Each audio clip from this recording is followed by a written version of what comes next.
یہ زندگی اللہ نے دی ہے، اللہ کا شکر ہے. ہم جتنا بھی شکر ادا کریں کم ہے کہ اللہ نے ہمیں مسلمان گھرانے میں پیدا کیا.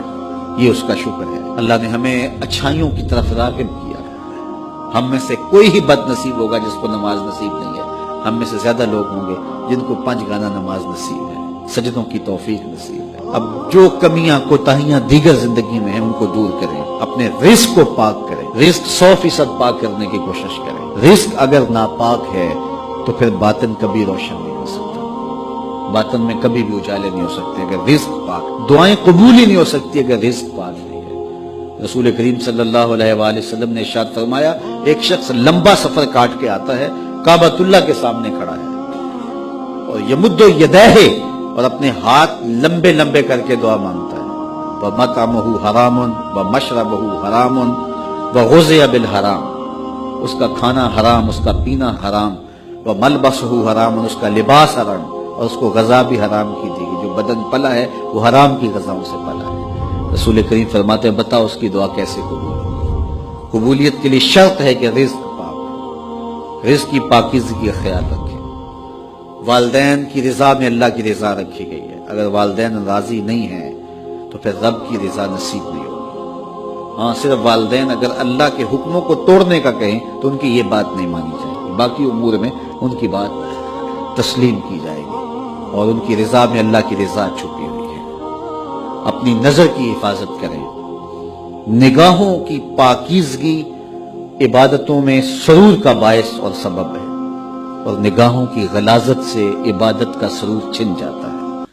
دور موجود کے فتنوں میں سے یہ سوشل میڈیا بہت بڑا فتنہ بن کے ہمارے سامنے آیا ہے. بالخصوص نوجوانوں کی زندگی کی ساری لطافتیں چھین لی ہیں، اور جس کے نتیجے کے اندر وہ حقیقی لذت جو عبادات کی، ذکر و فکر کی نصیب ہونی چاہیے تھی، اس سے موجودہ نسل جو ہے وہ بالکل دور ہوگی. انہیں پتہ ہی نہیں ہے کہ سجدوں کا سرور کیا ہوتا ہے، سحری کے جاگنے کا لطف کیا ہے، اللہ اکبر، رب کے حضور آنسو بہانے کا سرور کیا ہے.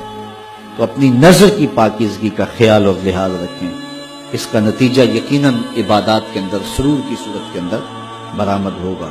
اللہ آپ کی حفاظت کرے اور ہر جان یہ دیکھے اس نے آنے والے کل کے لیے آگے کیا بھیجا ہے. یہ دنیا بوائی کا موسم ہے، آخرت کٹائی کا موسم ہے. بوائی کے موسم میں جس نے تخم عمل ڈال لی ہے، کل کٹائی کے موسم میں کچھ کاٹ لے گا. اور جو کسان بوائی کے موسم میں مٹی سے مٹی نہیں ہوتا بلکہ کلف لگے لباس پہن کے گھومتا پھرتا ہے، نہ کبھی کھیتی میں گیا، نہ کبھی بیج ڈالا، نہ کبھی پانی دیا، نہ کبھی جڑی بوٹیاں تلف کی، تو کٹائی کے موسم میں وہ کچھ نہیں اٹھائے گا. یہ دنیا کھیل کود نہیں ہے. یہاں ہم کھیلنے کودنے کے لیے نہیں آئے، ہم یہاں کچھ کام کرنے کے لیے آئے ہیں. بہت تھوڑا وقت ہمیں ملا ہے. 60 سال، 50 سال، 70 سال کیا وقت ہوتا ہے. وہ میرا ایک دوست نکال رہا تھا کہ 60 سال اگر زندگی ہے، 50 سال، تو اس میں 8 گھنٹے روز سونا ہو تو اگر 45 سال زندگی ہے تو 15 سال تو یہ نکل گیا، باقی 30 سال بچے. تو اس طرح 8-10 سال بچپن کے جو مدہوشی کے تقریباً ہیں وہ بھی گزر گئے. پھر روز 2-3 مرتبہ واش روم میں جانا پڑتا ہے، تو 13 سال اس نے نکالے تھے. کہ بڑے سال تمہارے پاس ہیں تو 13 سال ہیں. یہ ہے کل ٹوٹل زندگی. اب اس زندگی کو کہاں لگاتے ہو؟ اب اس زندگی کو کھا گیا سوشل میڈیا. یہ 13 سالہ جو زندگی بچی تھی، نمازوں کے اوقات بھی یہ کھا گیا، باقی اوقات بھی یہ کھا گیا. اور ہمارے پلے رہا کیا؟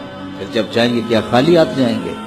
آئیے اپنی زندگی کو، بالخصوص جوانوں کو میں کہتا ہوں، بڑے قیمتی لمحے ہیں جوانی کے. بڑھاپے میں بھی سجدوں کی توفیق مل جائے تو بڑی بات ہے، لیکن جوانی میں جو سجدوں کا سرور ہے وہ بڑھاپے میں نہیں ہے. تہجد کا لطف بڑھاپے میں بھی بہت ہے، لیکن اگر جوانی میں سحری کے وقت اٹھ کے ایک جوان جب بستر کو چھوڑ کر کے مصلی بچھاتا ہے، عرش جھوم اٹھتا ہے. اللہ اکبر. آج ہر بندے کو شکایت ہے ہمارے گھر میں بھوت آ گیا، جادو آ گیا، ٹونا آ گیا، سایہ ہو گیا، بدروحیں آ گئیں، یہ ہو گیا، وہ ہو گیا. مجھے بتاؤ، جس گھر کی صبح کا آغاز ایسے ہوتا ہوگا اس گھر میں کوئی جادو آ سکتا ہے؟ کوئی بدروح آ سکتی ہے؟ وہاں تو رحمت کے فرشتے اترتے ہیں. پھر تمہیں کسی ملنگ بابے کے پاس جانے کی ضرورت نہیں ہوگی، ہر اتوار کو چکر کاٹنے کی ضرورت نہیں ہوگی کہ کہیں یہاں تعویذ پڑے ہیں، یہاں تعویذ پڑے ہیں. ہر وقت اسی چکر سے نکل ہی نہیں پاؤ گے، ساری زندگی وہم میں گزار دو گے. لیکن اگر تم سجدوں سے اپنی زندگی کو آباد کر لو گے، جب صبح اٹھو گے، جب نکلو گے گھر سے، تمہارے ساتھ رحمتوں کے فرشتے چل رہے ہوں، تو اپنی زندگی کو اللہ اس کے رسول کی راہوں پہ ڈال دو۔